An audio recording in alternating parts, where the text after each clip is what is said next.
kwa Farawo bukaba bacakara imyaka 400 bukorera Farawo. Rero Mose yaje kuvuka ibyo Imana yari yaravuze byarasohoye hara mu gihugu cya Egiputa, ubwo bari baryo ari abacakara Abisiraheli. Ntabwo mbijyamo cyane, izi nkuru ntabwo ndazinjiramo cyane, ahubwo wowe nawe ufite Bibiliya usome, ujye mu gitabo cyo Kuva, ujye mu gitabo cy'Itangiriro usome, uraza kubibona uko byagenze.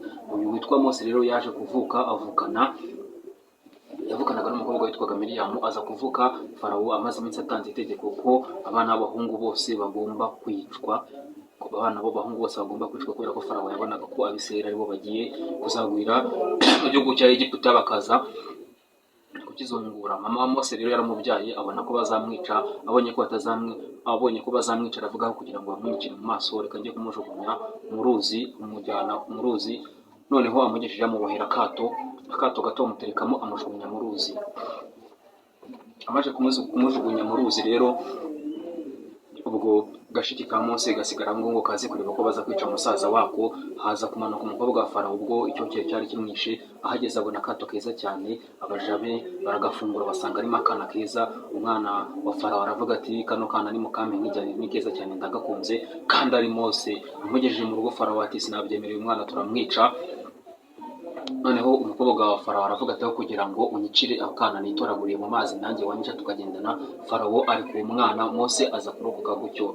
Bakristo bavandimwe bagenzi banjye, ndagira ngo mbabwire ko ibyo waba urimo byose, ibibazo waba urimo byose, humura. Niba Imana yaravuze ngo uzabaho, humura, uzabaho, ntacyo uzaba. Mose yarokotse mu gihe bagenzi be babicaga, mu gihe abana b'abahungu babicaga muri Egiputa, ariko aza kubaho noneho arokokera kwa muhigaga, arokokera kwa Farawo. Humura nawe, ibiguhiga ni byinshi, nubwo ibibazo by'amadeni birimo biguhiga ari byinshi, nubwo ibibazo by'ubukene birimo biguhiga ari byinshi, nubwo ibibazo byo kubura minerivare ari byinshi, nubwo ibibazo by'inzara ari byinshi, nubwo abanzi barimo bakugenza bagukubitira agatoki ku kandi, ariko humura ntacyo uzaba, baguhiga uzabarokokeramo. Humura ntacyo uzaba, na Mose yabarokokeyemo neza. Nitwa Yves Masengesho cyangwa se Mahombe, ndi umuvugabutumwa, ndi umukristo, nkunda gusenga. Rero mbahaye ikaze mwese kuri channel ya Mahombe Empire, aho tugiye kujya dusangirira ijambo ry'Imana, ibiryo byabera. Ndabasoje mwese mukunda gusenga cyane, mwese muvuge muti amen. Neza gitare cy'amahanga, ndagushimye ndaguhimbaje, ubanye natwe batumiza tugiriye neza muri gahunda zose twakoze, ndaguja tubaye hafi kigali twitwasamira biturinda tugiriye neza, tudashima himbazwa cyubahiro cyawe iteka ryose. Ubanye natwe rero mbere y'uko twese dutunganye, kuko turi abanyabyaha, turareba tugacumura, twavuga tugacumura, tugatekereza tugacumura, kandi turi abanyabyaha, turi abana bawe. Kandi umubyeyi abana be abarebana amaso y'imbabazi, kuko baba bakora ibyo batazi, natwe hari ibyo dukora tutabizi, turi abanyabyaha. Kandi nuko ujye ukomeza kuturebana amaso y'imbabazi. Mana ni ukuri, uturinde gukora k'umwanzi Satani uko ariko kose. Mana utugirire neza, ukomeze kutwambika imbaraga ugiye kugukorera, ukomeze kutukuza mu buryo bw'umwuka. Abana natwe tugirire neza, dufasha muri byose, turengere, ukabagera tuyobore muri byose, urakoze databuja, amen. Nkuko nabibabwiye rero, nitwa Yves Masengesho, ndi umugabo, ndi umukristo mu itorero ADPR, nkunda gusenga. Uyu munsi rero nshaka ko tuganira ku ijambo ry'Imana, ijambo ry'Imana ryiza cyane. Ndagusaba ko uza gukurikira, kuko uraza gukuramo ibirakugirira umumaro. Ijambo riryoshye cyane, nurikurikirana riraza kukugirira umumaro. Icyo nagusaba ni ukanda subscribe, niba utarakanda subscribe ugakurikirana, ugakanda like, ugakora na share, ugakanda na comment, kugira ngo ujye uwa mbere mu kubona video nshya dushyizeho hano kuri umuyoboro wa YouTube. Turabakunda cyane rero. Tugiye gusangira ijambo ry'Imana riri mu gitabo cya Mose cya 5, kugira ngo umugabo witwa Mose muramuzi. Mose muramuzi,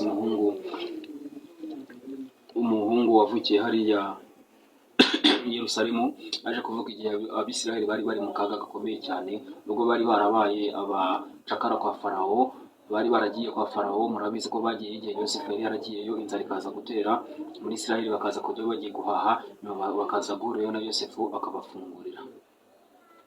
Noneho bamaze kugerayo, Yosefu arabafungurira, abaha igihugu, bararya, baranywa, baratunganirwa. Se Yakobo baza gutunga amashyamba, Abisirayeli bagwira mu gihugu. Noneho Abanyegiputa baza kubona ko Abisirayeli bagiye kugwira mu gihugu cyabo. Noneho ngira ngo muzasome neza cyane. Mbere Mose Imana imurindisha igicaniro, Mose yarinze igicaniro, hanyuma aje gusinzira inkongoro ziraza zirakirya. Imana imubwira ko kubera ko yarangaye inkongoro zikarya igicaniro, Imana imubwira ko izahana abazamukomokaho, izahana ubwoko bwe bukaba abacakara kwa Farawo, bukaba abacakara imyaka 400 bukorera Farawo. Rero Mose yaje kuvuka ibyo Imana yari yaravuze byarasohoye hariya mu gihugu cya Egiputa, ubwo bari baryo ari abacakara Abisiraheli. Ntabwo mbijyamo cyane, izi nkuru ntabwo ndazinjiramo cyane, ahubwo wowe nawe ufite Bibiliya usome, ujye mu gitabo cyo Kuva, ujye mu gitabo cy'Itangiriro usome, uraza kubibona uko byagenze. Uyu witwa Mose rero yaje kuvuka, yavukanaga n'umukobwa witwaga Miriyamu. Aza kuvuka Farawo amaze iminsi atanze itegeko ko abana b'abahungu bose bagomba kwicwa, kubera ko Farawo yabonaga ko Abisirayeli aribo bagiye kuzagwira mu gihugu cya Egiputa bakaza kukizungura. Mama wa Mose rero yaramubyaye, abona ko bazamwica, abonye ko bazamwica aravuga kugira ngo bamwicire mu maso, reka njye kumujugunya mu ruzi, amujyana mu ruzi, noneho amugejeje amubohera akato gato amuterekamo, amujugunya mu ruzi. Amaze kumujugunya mu ruzi rero, ubwo gashiki ka Mose gasigara ngo kazi kureba ko baza kwica musaza wako. Haza kumanuka umukobwa wa Farawo, ubwo icyo cyari kimwishe. Ahageze abona akato keza cyane, abaja be baragafungura basanga arimo akana keza. Umwana wa Farawo aravuga ati kano kana ni mukampe ni keza cyane ndagakunze, kandi ari Mose. Amugejeje mu rugo Farawo ati sinabyemereye, umwana turamwica. Noneho umukobwa wa Farawo aravuga ati kugira ngo unyicire akana nitoraguriye mu mazi nanjye wanyica tukagendana. Farawo ari ku mwana, Mose aza kurokoka gutyo. Bakristo bavandimwe bagenzi banjye, ndagira ngo mbabwire ko ibyo waba urimo byose, ibibazo waba urimo byose, humura. Niba Imana yaravuze ngo uzabaho, humura, uzabaho, ntacyo uzaba. Mose yarokotse mu gihe bagenzi be babicaga, mu gihe abana b'abahungu babicaga muri Egiputa, ariko aza kubaho, noneho arokokera kwa muhigaga, arokokera kwa Farawo. Humura nawe, ibiguhiga ni byinshi, nubwo ibibazo by'amadeni birimo biguhiga ari byinshi, nubwo ibibazo by'ubukene birimo biguhiga ari byinshi, nubwo ibibazo byo kubura minerivare ari byinshi, nubwo ibibazo by'inzara ari byinshi, nubwo abanzi barimo bakugenza bagukubitira agatoki ku kandi, ariko humura ntacyo uzaba, baguhiga uzabarokokeramo. Humura ntacyo uzaba, na Mose yabarokokeyemo. Reka dukomeze twisomere rero, ni mu gitabo cya 5 cya Mose cyitwa Gutegeka kwa 2. Mose murabizi ko afite ibitabo 5. Igitabo cya mbere cyitwa Itangiriro, ni igitabo kigaragaza itangiriro ry'urugendo rw'Abisiraheli bava muri Egiputa bajya i Kanani. Ntabwo ari urugendo rwabo, ahubwo ni igitabo kigaragaza inkomoko y'Abisiraheli. Nibeshye mu mbabarire gato, ni igitabo kigaragaza inkomoko y'Abisiraheli, igitabo cy'Itangiriro. Igitabo cya 2 cya Mose cyitwa Kuva, igitabo kirimo urugendo rw'Abisiraheli bava muri Egiputa bajya i Kanani mu gihugu cy'isezerano. Igitabo cya 3 cyitwa Abalewi cyangwa se iby'Abalewi, igitabo kirimo ibigendanye n'abatambyi. Abatambyi bari Abalewi. Igitabo cya 4 cyitwa Kubara, icyo ni igitabo cya 4 cya Mose. Igitabo cya 5 cyitwa Gutegeka kwa 2, ariko tugiye gusomamo. Twihuse cyane turasoma igice cyawo cya 28 umurongo waho wa 15. Igitabo cya Mose cya 5 cyitwa Gutegeka kwa 2, ibice 28 umurongo wa 15. Reka mbasomere umutwe w'amagambo. Umutwe w'amagambo uragira uti ibibuye binini byashinzwe Ebali n'i Gerizimu.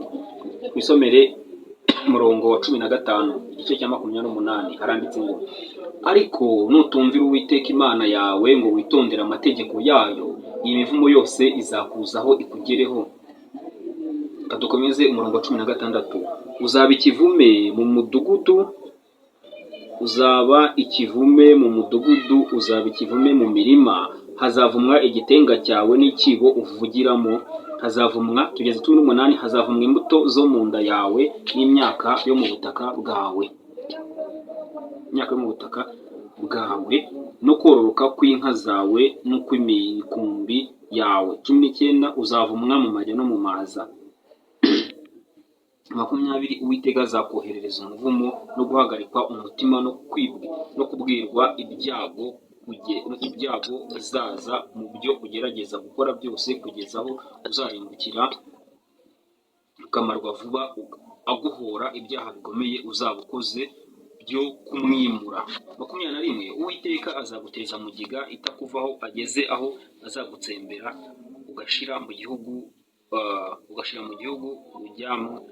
ujyanwamo no guhindura. Uwiteka azaguteza urusobogo n'ubuganga n'ububyimba bwaka umuriro n'icyokere cyinshi n'amapfa no kuma n'uruhumbu bizakomeka bigeze aho uzarimbukira. Reka turekere aha ngaha. Ngira ngo mufite Bibiliya, aya magambo namwe mwaza kuyisomera mugakomeza. Ni igitabo cya 5 cya Mose cyitwa Gutegeka kwa 2, ibice byaho ni 28 umurongo wa 15. Ariko mbere y'aya magambo nsomye arimo imivumo, imbere hari andi magambo meza cyane y'imigisha Imana yatuye abayikunda. Imana yabwiye abayikorera abitwara neza imigisha izabaha. Reka twisomere kuri iyi mivumo. Impamvu rero nateguye iri jambo ryo kuri iyi mivumo no muri iyi minsi abantu barimo bitwara uko bashaka. Mu Rwanda murabizi ko insengero zafunzwe, abantu barimo baritwara uko bashaka. Niyo mpamvu nateguye kuri aya magambo kugira ngo tuyasomeho. Ngira ngo murabyumvise, umurongo wa 15 murawumvise ngo ariko nutumvira Uwiteka Imana yawe ngo witondere amategeko yayo y'uburyo bwose igutegeka uyu munsi, imivumo yose izakuzaho ikugereho, ngo uzaba ikivume mu mudugudu, uzaba ikivume mu mirima. Iri jambo muraryumvise ngo nutubaha Uwiteka Imana ngo wumvire amategeko igutegeka, uzaba ikivume mu mudugudu we n'ikivume mu mirima. Bene data, ibi bintu murabyumva cyane, muranabibona mu midugudu aho mutuye, muri za karitsiye mutuyemo. Ngira ngo hari abantu mubona abantu babaye ibivume. Kuba ikivume ni ijambo rimwe ariko rikuyemo ibintu byinshi cyane. Umuntu aba ikivume, cya mbere ibyo agerageje gukora byose biranga. Kabiri, urubyaro rwe narwo biranga, kugira ngo mwabonye ko Uwiteka azavuma imbuto zo mu nda z'abantu batamwumvira. Gatatu, no mu mirima bazahinga ntibazasarura, azavuma abamukomokaho. Abajura ni bene nde? Nabo kwa runaka. Uhinga akarumbya n'indi nabo kwa runaka. Uhinga akarumbya akoresheje ifumbire n'indi ni runaka. No mu nzu y'Imana barimo abantu batumvira Imana, iyi mivumo yose izabageraho. Ikindi nanone, inzara izagera mu ngo zabo niba batitondera amategeko Uwiteka Imana abategeka. Ibi byose bizabagera, ibibazo byose bizabageraho. Ngira ngo abantu batumvira Imana, abantu cyangwa se abantu badasenga, mujya mubona ibibazo bahura nabyo.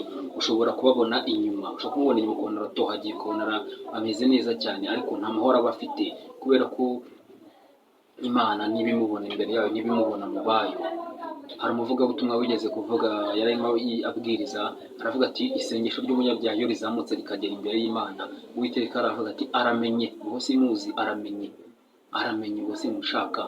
Bene data, nitutumvira Uwiteka Imana, nimutumvira Uwiteka Imana, inkota ye izabarya. Inkota y'Uwiteka Imana izabarya. Ngira ngo ndimo mbasobanurira mu kanya, mwumvise uko Uwiteka Imana yahannye Aburahamu kubera ko yasinziriye ku gicaniro, imubwira ko urubyaro rwe ruzamukomokaho ruzaba abanyage imyaka 400, cyangwa se ruzaba abacakara imyaka 400 kwa Farawo muri Egiputa. Ibyo byarabaye kubera iki? Gukora ikosa rimwe, gusinzira ku gicaniro. Muri ibi bihe turimo hari abantu benshi basinziriye ku gicaniro. Hari abantu benshi Imana yarindishije igicaniro bagisinziriyeho. Igicaniro abantu baragisinziriyeho, barimo bararirimba muri korali ariko barasinziriye, barimo barahanura ariko barasinziriye, n'abadiyakoni ariko barasinziriye, n'abapasitori ariko barasinziriye, n'abashumba ariko barasinziriye. Umuntu usanga ari umuririmbyi muri korali, byo ni igitambo Uwiteka Imana yamurindishije, ariko arimo arasinzira, inkongoro zatangiye kukirya. Umuntu ni umuririmbyi ariko akarenzaho agasambana, umuntu ni umuririmbyi akarenzaho akaba umwibone, umuntu ni umuririmbyi akarenzaho akayambika ubusa, umuntu ni umuririmbyi ariko yatwawe n'umujinya utagira uko ungana.